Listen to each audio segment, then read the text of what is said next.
Hi, I'm Tom Wishon, and I wanted to talk to you a little bit today about club head and face design. You know, over the last several weeks, I've had a number of emails and phone calls from club makers who were asking me the question, Tom, are you guys going to have one of the new slot type head designs? Or they're asking the question that they have golfers coming into their shop and looking at club heads and say, well, don't you have one of the slot head designs because that's the latest technology in face design. So again, there's a little bit of confusion out there of what's going on between slot head designs and then the high COR face, variable thickness face designs that we make for high performance in our drivers,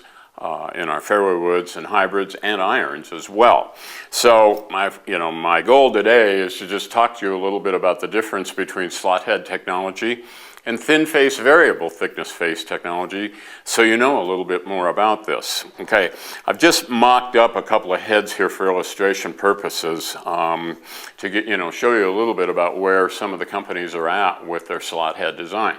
You've seen some companies who bring out a model of wood or driver where they have designed the head with a little groove channel or a slot that's on the front leading edge just below at the bottom of the face. Some have done it on the top part of the face. I think there's even been a couple of models where they've done it, on both the top and the bottom of the face. In addition, there have been one company that's brought out a design for an iron where they have slots on the sides of the face, and the marketing behind the model is better ball speed, better off-center hit performance, for the head. Well, what's going on with the slot head design? What they're basically trying to do, and to give you an overview of this sort of thing, what the companies who are bringing out slot head designs are trying to do is they're trying to make an area of the face flex inward a little more to be able to increase the coefficient of restitution, the COR, and from that increase the ball speed and increase the smash factor of the shot, the ball speed divided by the club head speed. The whole idea of the slot design is to create a little bit of a groove close to the face so that when the club face hits the ball, that area will flex inward a little bit more to create the higher COR design. Okay, that's fine, and well and good. Point is that what we do within our designs with thin face design or variable thickness design, we want to try and engineer the entire face to flex inward as much as we possibly can. So for example, in this illustration of one of the faces from a thin face, variable thickness face design, you see this oval portion that's more in the middle of the face here, which is a slightly thicker area, and then all the way around it, you're seeing an area which is thinner. Okay? The idea of this is to say that if you make on-center impact, that the face, because of the thin nature of the high-strength alloy, the whole face, the center of the face, will flex inward the required amount to achieve the high COR design. But when you have a thinner section all the way around the outer perimeter of this slightly thicker center section, now you have a situation that if you hit the ball off center, the face still can flex a little bit, not quite as much as it will on a dead center hit, but quite a bit more than if you were to make the face a uniform thickness face. So again, here we've made it very thin on the perimeter areas all around the center, so that if the golfer makes contact off center, he's still going to get some face flexing to increase the ball speed, increase the smash factor, and give more distance for the off center hit. Now, how's that different than the slot head design? Okay, well, the slot function is to say that where the slot is, that if impact occurs on the face, it's going to cause this to flex inward and achieve the higher COR. But what about the heads if they only have a slot on the bottom of the face and not on the top? Or heads that have a slot on the top only and not on the bottom? Or, we'll put it this way, if you have a head with a slot top and bottom,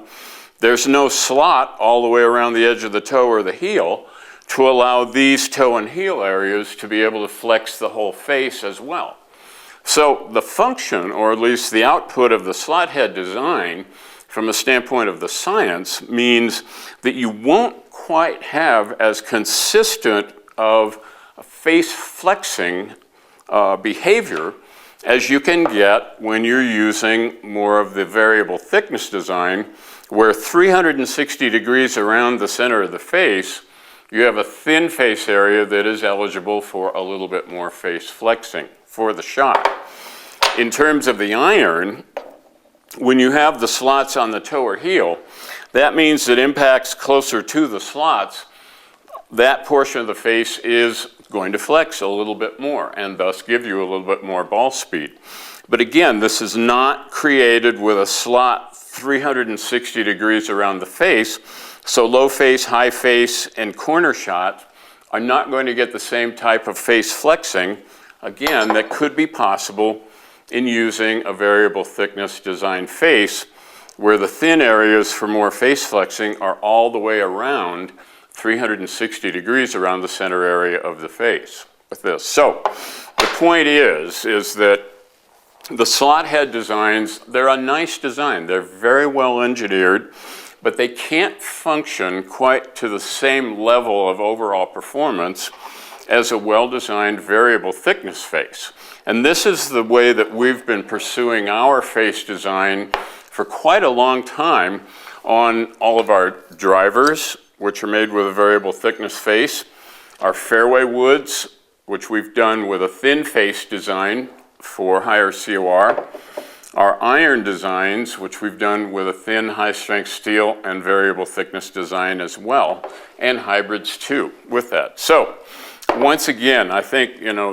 part of the proof of the pudding for this is always going to be what you see if you have a launch monitor. If you have a good launch monitor from the standpoint of being able to record your club head speed and your ball speed for different impact positions. As such, I would welcome you, in comparing any of our driver models to the slot head driver models on the market. Same way with our thin face fairway woods and hybrids, to compare those to any of the slot hybrids or slot fairway woods on the market,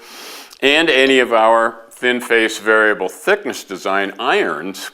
to compare those to any of the vertical slot iron designs on the market. Set the golfer up, have them hit shots with the launch monitor, and just watch, with your impact tape for the same area of off-center or on-center hit. Look at the smash factor, and I'll be willing to stand right behind what any of our designs are going to output for any of the impact positions on the face.